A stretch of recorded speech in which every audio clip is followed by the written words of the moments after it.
York, this is Democracy Now! The past few days of Hurricane Ida and the wildfires in the West and the unprecedented flash floods in New York and New Jersey is yet another reminder that these extreme storms and the climate crisis are here. We need to be much better prepared. We need to act. As the death toll climbs from flash floods in the Northeast, President Biden heads to the Gulf Coast, where Hurricane Ida first made landfall Sunday. We'll go to New Orleans, which is still without power in the sweltering heat, to speak with Malik Rahim, who helped found the mutual aid group Common Ground after Hurricane Katrina. He continues to help feed people in need. As the city swarms with police, he says help from the federal government is hard to find. Then, as we move into Labor Day weekend, we look at dirty work, essential jobs, and the hidden toll of inequality in America with New Yorker writer Eyal Press. Just to kind of get at what I mean by dirty work and why it is actually similar to the essential worker conversation in some ways. These are jobs that support the prevailing social order that we have. We'll speak with some of the people profiled in dirty work, including Christopher Aaron, a former military intelligence analyst for the CIA's drone program, and Dulce Castaneda with Children of Smithfield, led by family members of meatpacking workers. COVID really exacerbated the alarmingly dangerous working conditions that many meatpacking workers were already working in prior to COVID-19, including repetitive motions, causing stress on the body, hand and shoulder injuries, and in addition to, workers often having little time to sanitize and use the restroom or change their equipment. All that and more coming up.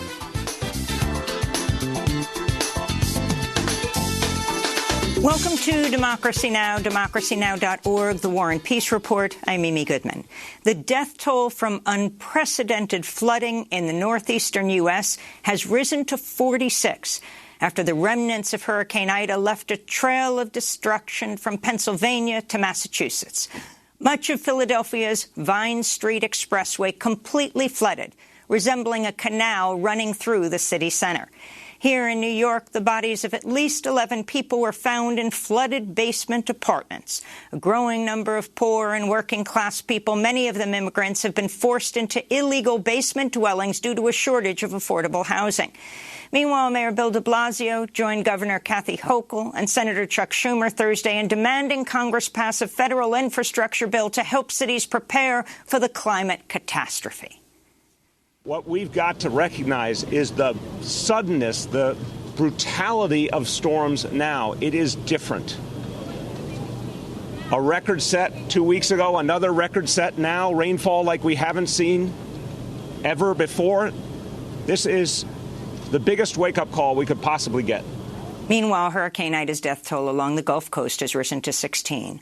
More than 830,000 customers remain without power. Louisiana officials say critical shortages of fuel are hampering relief efforts. State and federal officials are investigating reports of oil and chemical spills along the Gulf Coast in the wake of Hurricane Ida. The investigations come after the National Oceanic and Atmospheric Administration, that's NOAA, published aerial photos showing miles of oil slicks along the Mississippi River and in the Gulf of Mexico, including spills near a Phillips 66 refinery and an Enterprise offshore drilling platform. In Afghanistan, humanitarian flights by the United Nations have resumed in parts of the country. The World Food Program warned the current political upheaval has only compounded the food insecurity brought on by years of conflict and a devastating drought. Some 14 million people, or one-third of the population, face acute food insecurity, and half of all children under age 5 suffer from malnutrition. Western Union announced Thursday it's resuming money transfer services to Afghanistan. In the western city of Herat, dozens of women took to the streets Thursday to demand the Taliban respect their human rights and full participation in Afghan society. We demand the right of education, employment, freedom, security, and also presence in public forums, social activities, politics. We have to take place in political, social, and public fields. We have fought for these important rights for years. Meanwhile, intensifying fighting between rebel Afghan forces and the Taliban in Panjshir province, located north of Kabul, has reportedly resulted in casualties on both sides. This comes as the Taliban is poised to announce the formation of a new government in Kabul, with Reuters reporting recently returned Taliban co-founder Mullah Baradar will be its leader. Japanese Prime Minister Yoshihide Suga said Friday he will not seek re-election and will resign September 30th, less than a year after he took office. Suga has faced widespread criticism over his mishandling of Japan's coronavirus response and for pushing ahead with the Olympic and Paralympic Games despite surging COVID-19 numbers. Japan continues to report about 20,000 daily cases, and its overburdened hospitals are turning away thousands of patients each day.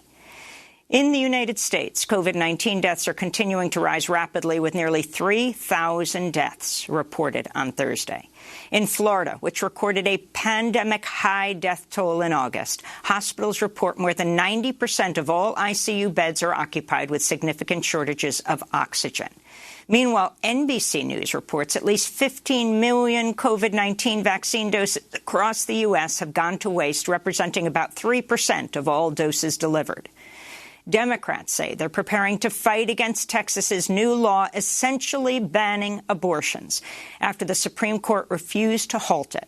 House Speaker Nancy Pelosi said the House will hold a vote this month on the Women's Health Protection Act, which could help protect abortion rights. But the legislation is unlikely to receive a 60-vote filibuster-proof majority in the evenly divided Senate. President Biden slammed the unconstitutional chaos unleashed by the Texas abortion ban, vowing to deploy a, quote, whole-of-government effort to respond to the attack on Roe v. Wade. Meanwhile, in Texas, abortion providers say they're having to turn away distraught patients, many of whom will now have to leave the state if they can afford it in order to access abortions. Pandemic-related unemployment benefits are set to expire this Labor Day weekend for millions of people across the U.S., even as many states endure their worst outbreaks of the pandemic. About 3.3 million people who've exhausted state unemployment assistance will lose their pandemic emergency benefits. Also expiring is a program that provided aid to about 4.2 million jobless gig economy and self-employed workers. Nearly 3 million unemployed people will lose an extra $300 weekly benefit. The cutoff comes after the Biden administration repeatedly declined to ask the Democratic-controlled Congress to extend unemployment benefits. West Virginia Senator Joe Manchin called on fellow Democrats Thursday to pause plans for the $3.5 trillion spending bill, citing the bill's price tag and the risk of inflation. The measure would create millions of well-paid union jobs and a civilian climate corps to combat the climate crisis. It would also expand Medicare, extend the child tax credit, and would provide funds for universal pre-K and tuition-free community college. The bill is unlikely to pass without Manchin's support in the Senate, where Democrats have a razor-thin majority. Arizona Democratic Senator Kyrsten Sinema has also said she wants a smaller package. New York Congresswoman Alexandria Ocasio-Cortez tweeted in response, quote, Manchin has weekly huddles with Exxon and is one of many senators who gives lobbyists their pen to write so-called bipartisan fossil fuel bills. It's killing people. Our people, at least 12 last night, sick of this bipartisan corruption that masquerades as clear-eyed moderation, Ocasio-Cortez tweeted. The Environmental Protection Agency warns in a new report the climate crisis will impact communities of color the hardest. The EPA found Black Americans are 40% more likely to live in areas where extreme temperatures will drive up deaths, especially if the world warms by 2 degrees Celsius. On Thursday, President Biden said Hurricane Ida and western wildfires were yet another reminder that the climate crisis has arrived. But during the same speech, Biden said his Energy Department is authorizing the release of 1.5 million barrels from the Strategic Petroleum Reserve to combat fuel shortages in Louisiana following Hurricane Ida. That's why we're not waiting to assess the full impact of the storm is going to have on oil production and refineries. We're moving already, quickly, to increase the availability of gas and easing the pressure on gas prices around the country. President Biden's traveling to Louisiana today to tour damage from Hurricane Ida. A federal judge has ruled against the U.S. government's practice of blocking asylum seekers from applying for refuge at the U.S.-Mexico border. The policy, known as metering, was first enforced by the Obama administration. It caps the number of people who can seek asylum at ports of entry and cross into the U.S. while their claims make it through the courts. President Trump later expanded metering across the southern border, forcing thousands of asylum seekers who were placed on long waiting lists to remain in Mexican border cities for months, where they face the threat of kidnapping, sexual assault, and murder. Lawyer Stephen Medlock, who argued the case on behalf of asylum seekers, said in a statement, quote, "The very government officials that should have been welcoming and assisting victims of persecution and torture were told to turn them away from the United States. The district court found that to be unequivocally illegal," Medlock said. In Georgia, a former district attorney has been indicted on misconduct charges for her role in interfering in the murder investigation of Ahmaud Arbery, the 25-year-old black man who was chased down and shot to death while out for a jog last year. A grand jury is accusing former prosecutor Jackie Johnson of covering up for the 3 white men involved in Arbery's killing and shielding them from criminal charges. Johnson had previously worked with one of the men, Greg McMichael, who's a former police officer. Johnson asked police officers not to arrest McMichael's son, Travis. The father and son, as well as their friend William Bryan, are facing numerous charges in Georgia, including felony murder. In the occupied Gaza Strip, Israeli soldiers killed a Palestinian man during a protest Thursday at the separation barrier. At least 15 others were wounded, including a child. Gazans have been holding nightly demonstrations against the Israeli blockade and the ongoing violation of their human rights. And in El Salvador, hundreds of people took to the streets of the capital, San Salvador, earlier this week, protesting the adoption of Bitcoin as an official currency, making El Salvador the first nation in the world to do so. The law, spearheaded by President Nayib Bukele, takes effect next week. Critics warn of drastic fluctuations in cryptocurrency's value and say Bitcoin is often used for money laundering. Opponents also worry about the economic impacts on poorer communities, many of which don't have access to bank accounts or smartphones. This is a Salvadoran union leader. The technology implemented for the use of this coin is still very expensive for Salvadorians, especially our older adults. It's high-end technology that's needed to handle this virtual currency. And those are some of the headlines. This is Democracy Now!, democracynow.org, The War and Peace Report. I'm Amy Goodman. The death toll from the remnants of Hurricane Ida that led to flash floods and tornadoes in the northeastern United States has now topped 46. In a speech Thursday, President Biden addressed the natural disasters across the United States. The people of Louisiana and Mississippi are resilient and resourceful. We're going to stand with you for as long as it takes to recover and allow you to rebuild.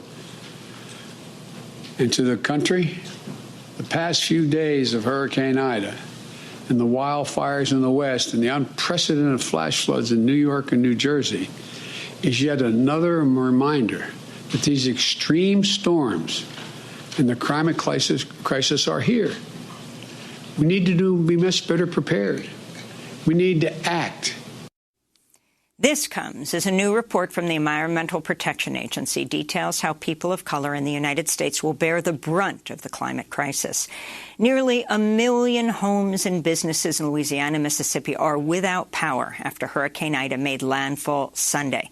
Nearly a week later, most of the city of New Orleans remains in the dark. Reports are coming in of tragic scenes, including in Independence, Louisiana, where 4 nursing home residents died and nearly 800 more were rescued from a warehouse after they were taken there to ride out the storm from 7 nursing homes, all owned by the same Baton Rouge businessman.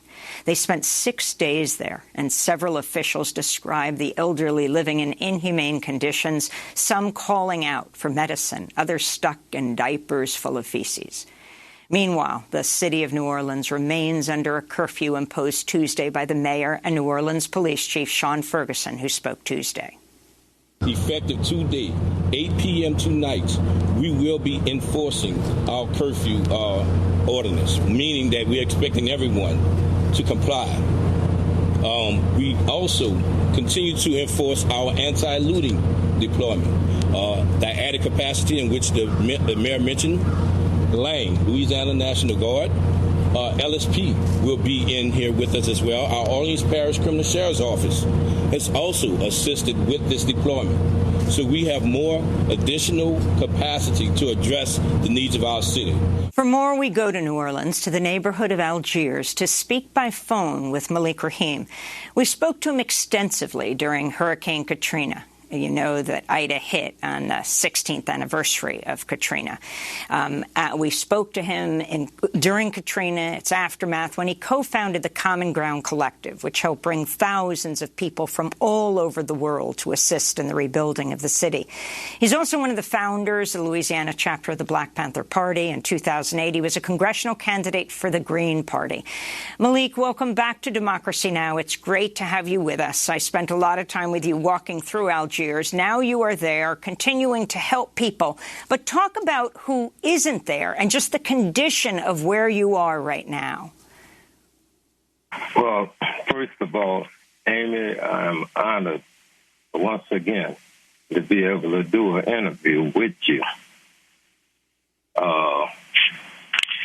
I'm in Algiers. Can you hear me? We hear you perfectly. And I want to tell our audience we didn't want to bring Malik on Skype and use anything that would require more energy because of the complete power outage in New Orleans. So thank you, Malik, for joining us by phone. All right. But again, it's an honor to be on your show. But before I go any further, first I got to give praise to my Lord and Savior, Christ Jesus, and to the God of Abraham. From there, Amy, I'm going to tell you, if this is deja vu, this is truly deja vu, and by that I mean it's happening again. Same day.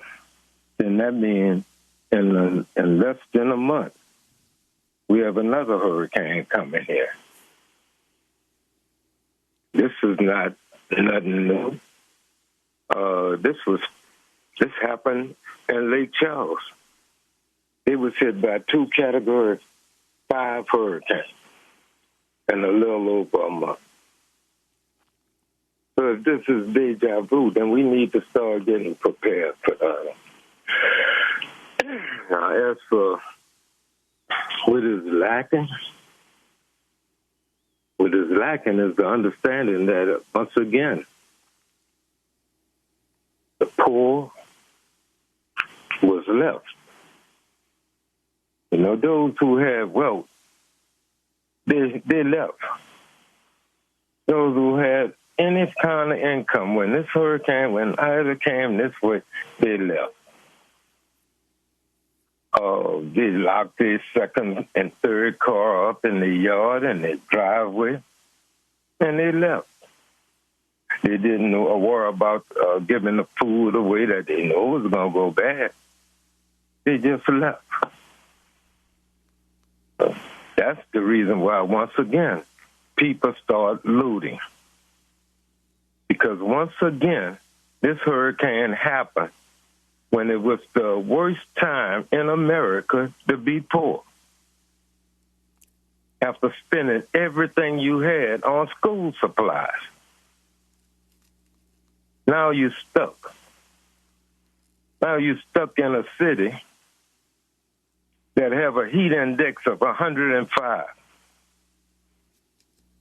And the thing that really got to me that was lacking up until yesterday was ice.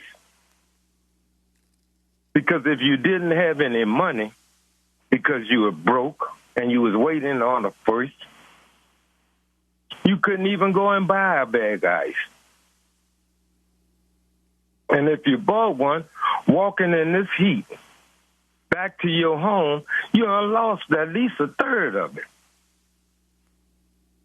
So you have people like this. Then the frustration came when the first came, when they had money in their account, but they can't access it. So that brings about it. But there's a saying, and I love what President Biden said, because he has the experience. He has witnessed what happened during Katrina. He was in government desk. He was vice president when other national disasters happened.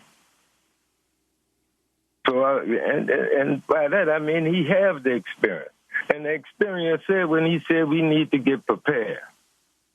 But it can't be no just one-sided preparation.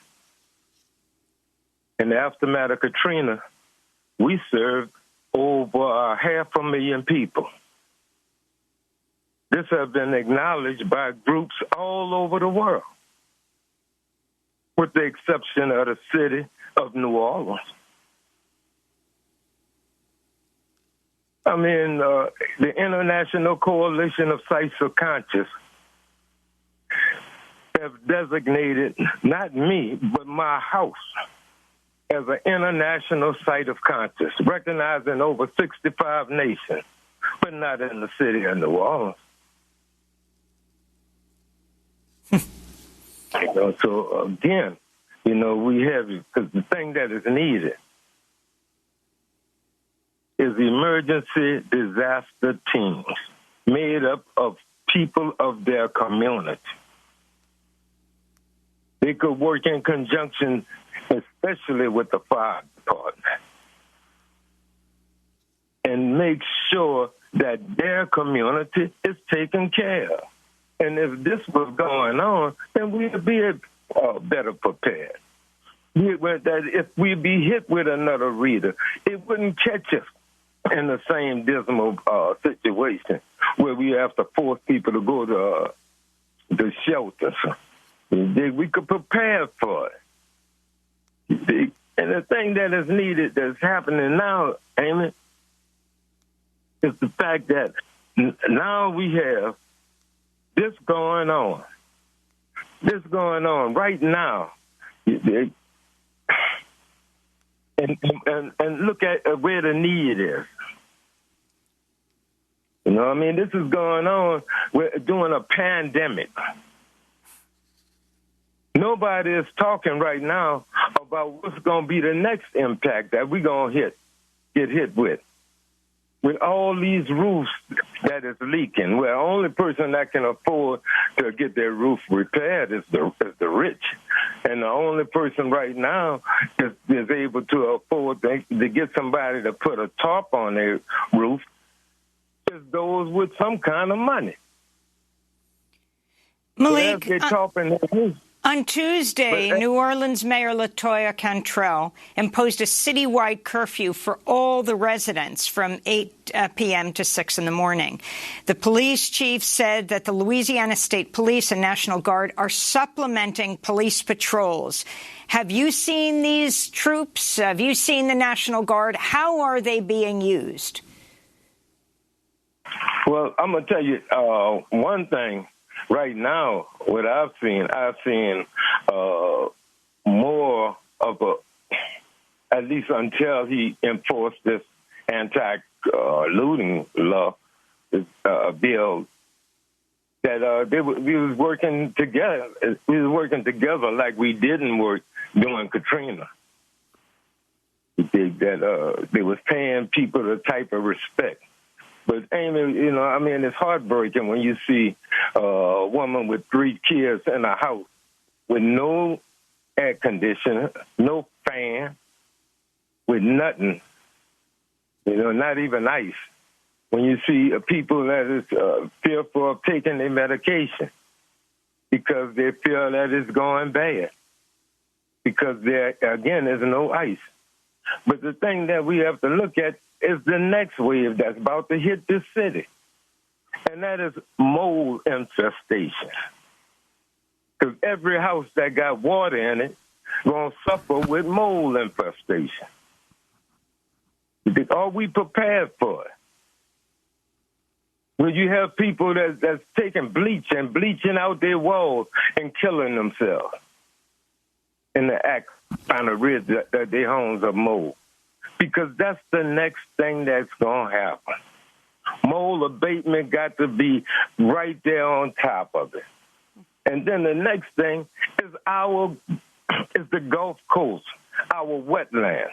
Our wetlands was hit. Port Fourchon, Galliano, Cocotree. I could go on to the Grand Isle. These people took the blunt of this. But they also sit right there in the petroleum industry. We have thousands of abandoned oil rigs in the Gulf of Mexico. We have thousands of them. What would have been the impact of them? We need groups like Greenpeace to come down here and step up. And not just for agitation or for anything, but how can we work together? How can we work together with companies that have the reputation of working during these type of crises? Malik, next year President Biden is coming to New Orleans today. What message do you have for him? No, well, he came yesterday. I thought he came yesterday. But if he's coming today, the only thing I'm not one of the privileged few that would be able to see him. See? But my message to him would be is to work with the community. The community is, a strong community. Don't need nobody to lead them. They know what to do. Work with the faith-based institutions here. Amy, right now in Algiers, we got 3 movie studios that have produced movies for over the last 10 years, have made billions of dollars. None of them have contributed nothing to this community other than making it now unaffordable for you to even rent. That's the reason why the crisis in New Orleans is so bad. People here can't rent in New Orleans. They can't afford it, not the working poor. They're already making half of what the average white family here making. And now they can't afford it. Every time there's a lot that's empty, you see a house, a big, beautiful home built in there. But nobody's helping the poor families and trying to keep it. Amy, listen, for over 12 years, I've been living in this house without water. I haven't done no repairs. My garage is just about done fell down. So the need is, and I'm going to tell you, if something that isn't happening, don't happen. Because we are reorganizing Common Ground with the assistance of mutual aid and other former Common Grounders. Maybe they cannot come down, but they know what is needed to help us. We're looking for Tyvek suits. We're looking for respirators. We're looking for gloves and boots that can be used so that we could show people when they have to gut out their houses how to correctly do it and how to do the mold remediation. But then at the same time, we got to look at that Gulf. And I heard you mention about that oil spill. We got to understand this. That's why next year, during Katrina, we're going to have deja vu again.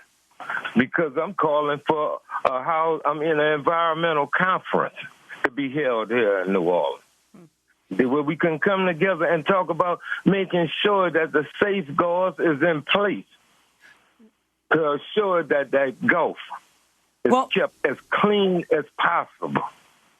Well, Malik, we're going to come back to touch base with you. I want to thank you so much for spending this time and the electricity you have in your phone. Malik Rahim in the Algiers neighborhood of New Orleans with a powerful message for the world.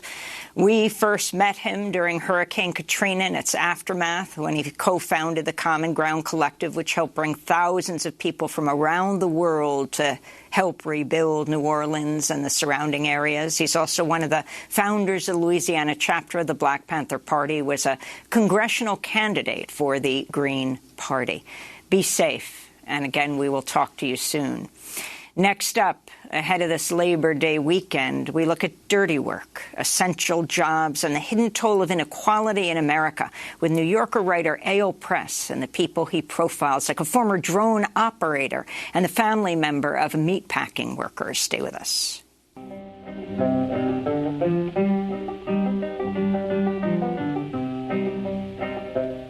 From all of you good workers, good news to you I'll tell of how the good old Union has come in here to dwell.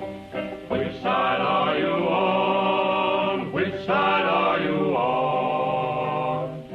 My daddy was a miner and I'm a miner's son, and I'll stick with the Union till every battle's won. Which side are you on? Which side are you on? They say in Harlan County there are no neutrals there. You'll either be a Union man or a thug for J.H. Blair. Which side are you on? Performed by Pete Seeger. This is Democracy Now!, democracynow.org, The War and Peace Report. I'm Amy Goodman. This Monday is Labor Day. Today we spend the rest of the hour looking at dirty work, essential jobs, and the hidden toll of inequality in America. It's the title of a new book by New Yorker writer Eyal Press. He profiles workers like prison guards and oil workers, and two people we'll speak to in a minute, a drone operator and the daughter of poultry plant workers. We begin with Eyal Press, who also has a new opinion piece in the New York Times headlined, "America Runs on Dirty Work and Moral Inequality." Eyal is joining us from Buffalo, New York. Eyal, welcome back to Democracy Now! You begin your book, Eyal, with a quote from the great writer James Baldwin, who said, "The powerless must do their own dirty work. The powerful have it done for them." Talk about what that means and what you mean by dirty work. So I don't mean the common colloquial expression, which I think leads people to just think of, say, garbage truck workers who do something that's physically dirty. Dirty work in my book means unethical activity that society depends on and tacitly condones, but doesn't want to hear too much. So it is work that's sort of in the shadows. If we think of the work of conducting targeted assassinations in the drone program, or the work of running the mental health wards in America's jails and prisons, which, by the way, are the largest mental health institutions in this country, or the work of manning the kill floors in industrial slaughterhouses. All of those things, I argue in the book, are pretty essential to our existing social order, to the American way of life. You really can't imagine fast food, the American industrial food system, without the slaughterhouses I write about. You can't imagine the never-ending wars without the drone program. But we very rarely hear from this work is largely hidden, and we rarely hear from the people on the front lines who are delegated to do it. And to go back to the Baldwin quote, the book is about inequality because the powerful and the privileged really don't do the dirty work in America. They not only don't do it, they don't see it. And so I'm particularly honored to be on this show because you've invited some of the people I've written about to tell their stories. We don't hear those stories enough, and also the family members of people who do this work. So let's go to one of the workers in your new book, Dirty Work, Essential Jobs, and the hidden toll of inequality in America.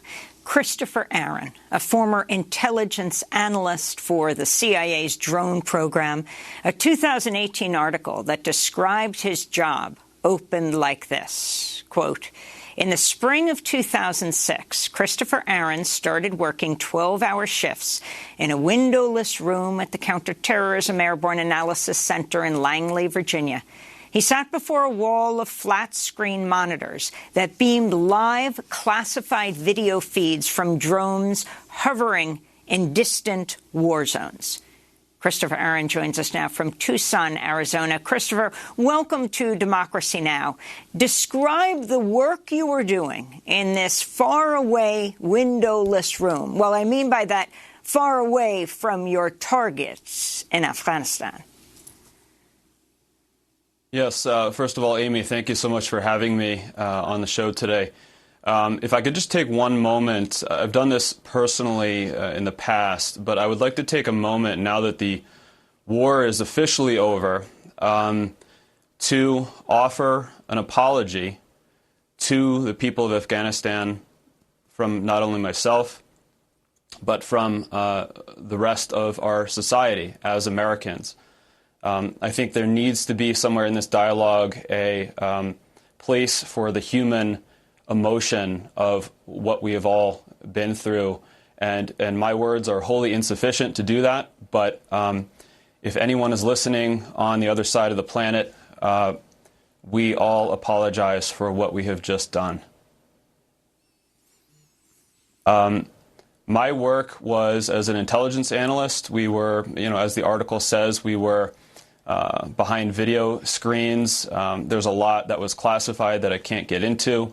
I began my career, working for another intelligence agency and then transferred over to this fusion cell at the CIA headquarters. This was my career out of college, as a product of the 9/11 generation. And I wanted to do something for my generation that I saw that mattered, where I could do some good to try to help the world. We were behind the screens for 12 hours, 3 to 4 days a week on rotating shifts, all hours of the night and day. After a few months, I had the opportunity to go to Afghanistan, and I served 2 6-month deployments, one in 2006 and then one again in 2008 to 2009. And so I was able to see with my own eyes both the human toll, the resource toll of these wars, as well as the fact that the policy of dropping quote-unquote guided missiles at people from remote-controlled airplanes was not allowing us to actually win the war. So all three of those sides of things were failing, in my view. Chris, as the U.S. was pulling out of Afghanistan, and they talk about over-the-horizon capability, precisely what you're talking about, that the troops may not be there on the ground, but drone strikes. Well, in the last days of the U.S. presence in Kabul, that drone strike that killed a family of 10, 7 of them children, some under 5. Your feelings as you watch that unfold? It's just horrific to see this happening as we are withdrawing. I don't want to say this was commonplace throughout my time in the wars, but it certainly happened. For every kill that we had of a quote-unquote extremist or terrorist, it's impossible to say, but there were certainly innocent casualties the entire time. We would often see in the streets the next day, we would be going after one person with a targeted strike, and the next day we would see 2 or 3 coffins being carried through the streets. And there was just this attitude at the time amongst the military or in the intelligence community, like, well, this is the cost of war. This is what we have to do to get the terrorists, the Taliban, Al-Qaeda, etc. But you really start to put the pieces together and look at the cause and effect. And for example, with this drone strike just last week, it's not only the humans that were killed, but it's what about all their brothers? What about their sisters? What about their classmates in school? So whereas maybe you did successfully kill one extremist or one terrorist, you now have 5, 10, 15, 30 new ones to take their place. It's a failing policy. It's as simple as that. And as the war comes to, this chapter of this forever war comes to an end, how representative are you, in speaking to your colleagues, the other people who were in that room, if you still do, other soldiers, and the corporate media, they have vet after soldier saying, if we're pulling out now, what did we do this for? Questioning the pullout. But not so much just the critical point of that question. What did we do this for? It's a wonderful question. I began to ask myself that in 2006, and certainly after coming back again in 2008 to 2009, I saw with my own eyes that not only, of course, the wasted resources, the human toll on both sides of the fence, including the soldiers who I worked with who suffered tremendously from PTSD, which is something that I'm passionate about as well. But the loss of areas of control of the country in 2008, 2009, the entire region in southern Afghanistan of Kandahar, this might sound kind of silly, but I had Thanksgiving dinner there in 2006 as we were flying into some of the remote bases. And by 2009, we could not return there. So I was like, wait a minute, we're continuing this war. This is in 2009. We can't go back to a base that we formerly controlled. Why were we there the entire time? There are others. I'm not the only one who has spoken out about this. There's Brandon Bryant, Sean Westmoreland, Lisa Ling, and of course Daniel Hale, who has just been imprisoned just a month or two ago. However, I would say releasing information about the drone program. People. Correct. And there were one or two, pieces in there which were classified. It's something that I'm very careful about. However, that's what they got him for under the Espionage Act. Ultimately, what were we there for? I am unable to accept that, me as a 29-year-old back in 2009, that something that was so obvious to me about the failing of the trajectory of the wars, I'm unable to believe that my military superiors and the politicians way above me were not able to see the same thing. And so when faced with those sets of facts, a thinking person has to say, was there not perhaps a policy in play to keep us in a state of war for one reason or another?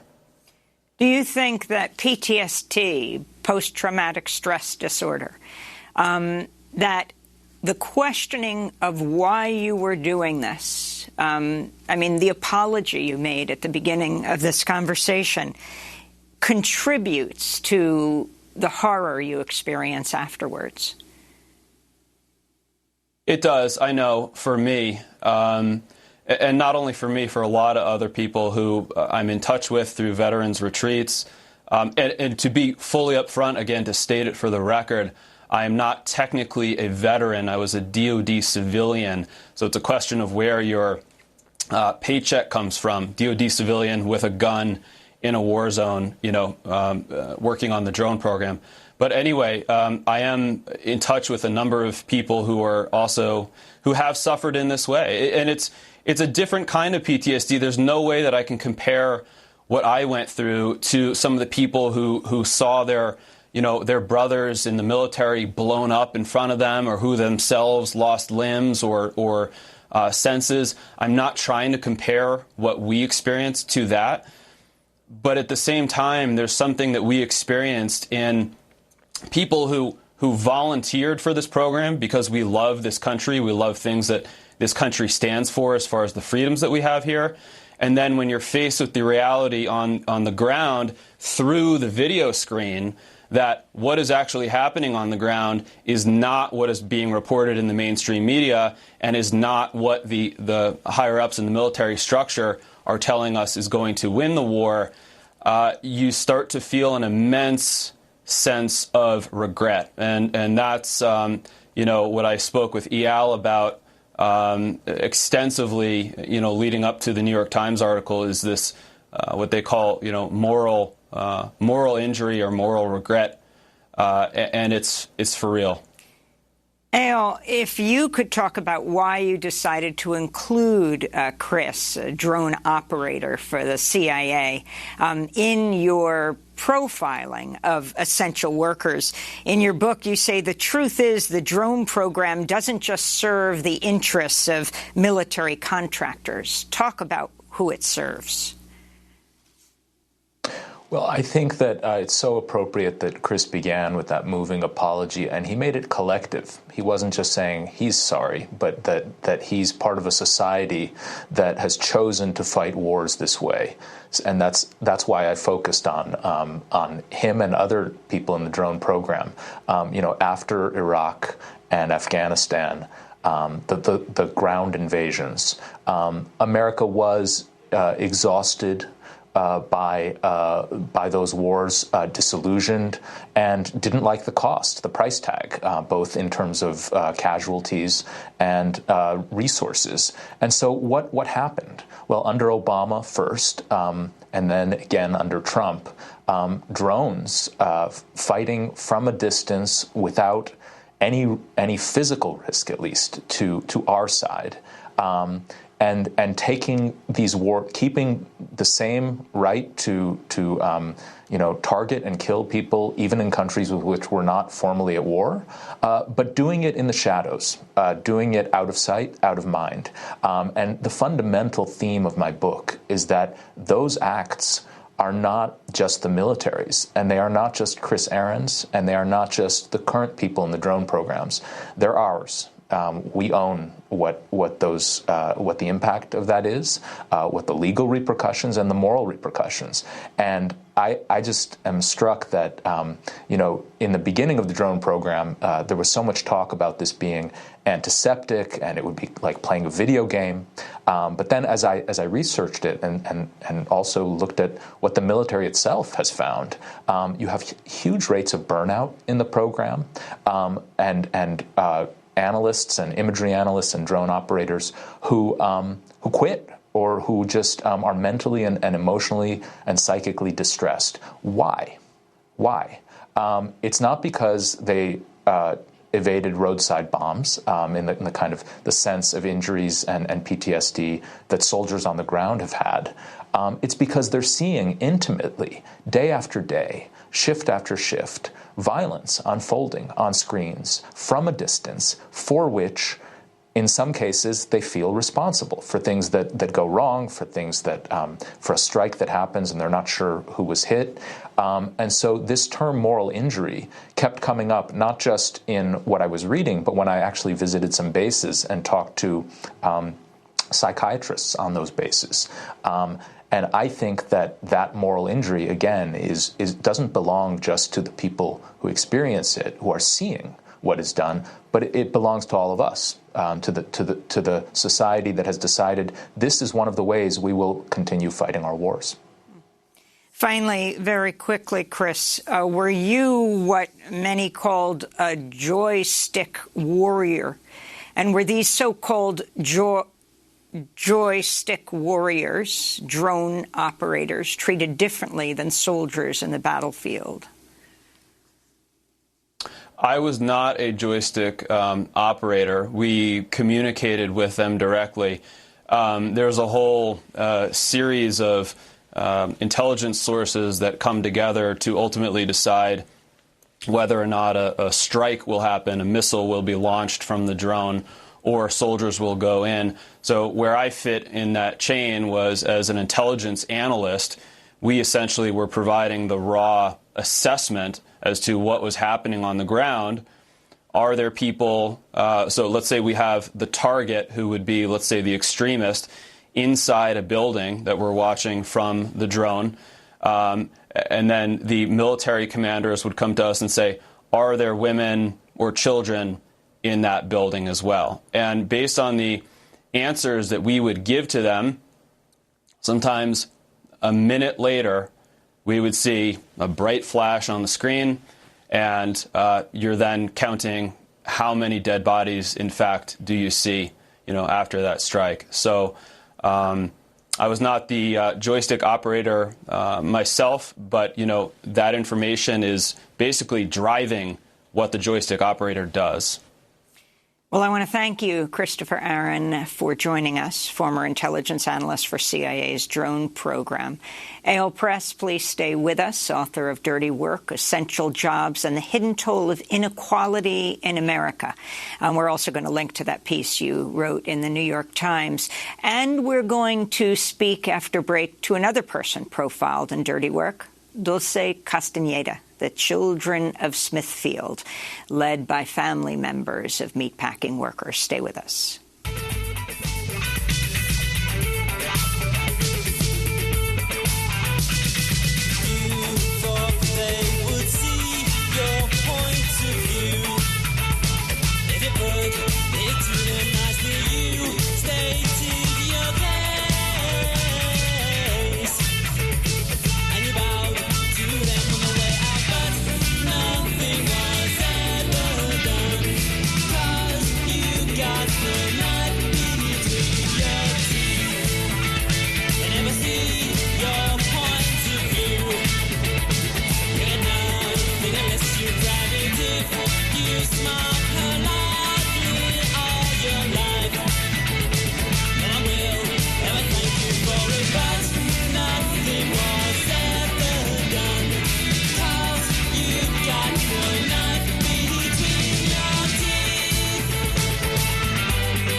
Get a Knife Between Your Teeth by McCarthy. This is Democracy Now!, democracynow.org, The War and Peace Report. I'm Amy Goodman. Monday is Labor Day. We're spending today's show with New York writer Eyal Press and some of the people he profiles in his new book, Dirty Work, Essential Jobs, and the Hidden Toll of Inequality in America. This Labor Day comes amidst a new surge of coronavirus cases. The virus has been deadly for so many so-called essential workers who are often low-wage workers, immigrants, and people of color. Meatpacking plants have been deadly COVID-19 hotspots. These workers and their families are profiled in a section of the book called On the Kill Floors. For more, we go to Crete, Nebraska, to speak with Dulce Castañeda, founding member of Children of Smithfield, a Nebraska-based grassroots advocacy group led by the children and family members of meatpacking workers. Still with us, Eyal Press. Dulce, welcome to Democracy Now! Can you update us on what has been the situation at meatpacking plants and how immigrant essential workers have been impacted by the pandemic, and talk about your own family? Absolutely. Thank you, Amy, for having me this morning. So to start out, I guess I'll say in April of last year of 2020, we were entering a crisis worldwide, and it was a situation in Crete, Nebraska, where we were beginning to see, a lot of our public locations beginning to close down. Schools had shut down. Government buildings are beginning to close. And while all of this was happening, things at the Crete Smithfield plant sort of seemed to be remaining as usual. Nothing was really changing. And so my father, who's a meatpacking worker and works at the plant, I was hearing from him and from other community members sort of the working conditions that they were facing. They really weren't being provided any kind of COVID-19 protections. So they were being given hairnets to wear on their faces instead of face masks. And instead of, proper social distancing or sanitizing stations, what they were being, given was instead chips or cookies at lunch to thank them for their work. And so it was a situation where they weren't receiving the protections that they needed. And so, often these workers don't have the means to advocate or the time. And so, I, as my father's daughter, and many of my colleagues who are like me were worried about the health and safety of their parents, decided to form together and speak up and speak out about the conditions that they were facing. And so that's how I got involved in this work. So talk about Nebraska. You're with Children of Smithfield, the meatpacking plant. In Nebraska, almost 7,000 COVID-19 cases were traced back to meatpacking plants, where, according to the Migration Policy Institute, 11% of the workforce is made up of undocumented people. Can you talk about the conditions in the plant that your father, that so many people faced? I mean, during the Trump years, you had Republican governor after governor standing with Trump saying they would not let the meatpacking plants close, even as we heard of the number of people sick and dying. Do you know what that number is? Unfortunately, in Nebraska, our governor decided to stop allowing health departments to release that information. So that information stopped being public in May of 2020, very early on. So, at a time where we were seeing around more than 100 cases were already reported at the Crete Smithfield plant. And that number after that, there was a number that we could no longer trace back. And so we had aggregate data at the state level from the Department of Health and Human Services, but there was nothing traceable back to certain locations or certain facilities. And so, you would start to hear about people becoming sick or dying from word of mouth. All of a sudden, this person was missing on the line, and you didn't know why. You could make assumptions, but people began to stop showing up for work for one reason or another. How easily were family members, were the workers themselves able to get vaccines? Yeah, so they started vaccinating out at the plant in this year, I believe in March or April. So my father was fortunate enough to be able to be vaccinated out at the plant, and I know that they recently restarted vaccinating or having those available out at the facility within this last month. And just for people to understand, what's produced at Smithfield, where your dad works, and what message do you have for this country as we move into Labor Day? Sure, it's a pork processing facility. My father's worked there for more than 25 years now, and he's proud of the work that he does. He's always enjoyed his work, and he's a very hard worker. But I would say, these are the forgotten jobs, folks who we forget that they're the backbone of our local economies and our national economies. So I would say, if we really are thankful for the work that essential workers have done, especially in sustaining our societies and in such a moment of crisis, what better way to thank them than to start thinking critically about the access to different resources that they have or that they don't have, and how do we make sure that they can access them in the future.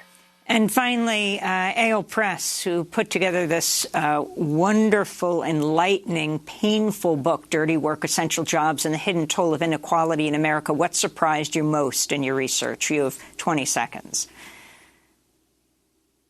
Well, I think that just the incredible dignity of the people I wrote about, including Dulce and Chris.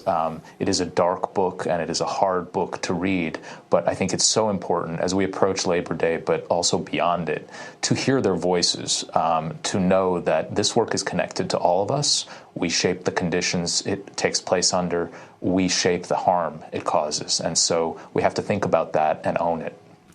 AO Press, author of Dirty Work, Essential Jobs, and the Hidden Toll of Inequality in America, and Dulce Castañeda with Children of Smithfield, speaking to us from Nebraska. That does it for our broadcast. Democracy Now! Produced with Renee Phelps, Mike Berkey, Nagosda, Messiah Rhodes, Nermeen Sheikh, Maria Tarasena, Tammy Warnock, Tarina Nurdura, and Sam Alcoff. Special thanks to Julie Crosby. I'm Amy Goodman. Thanks so much for joining us.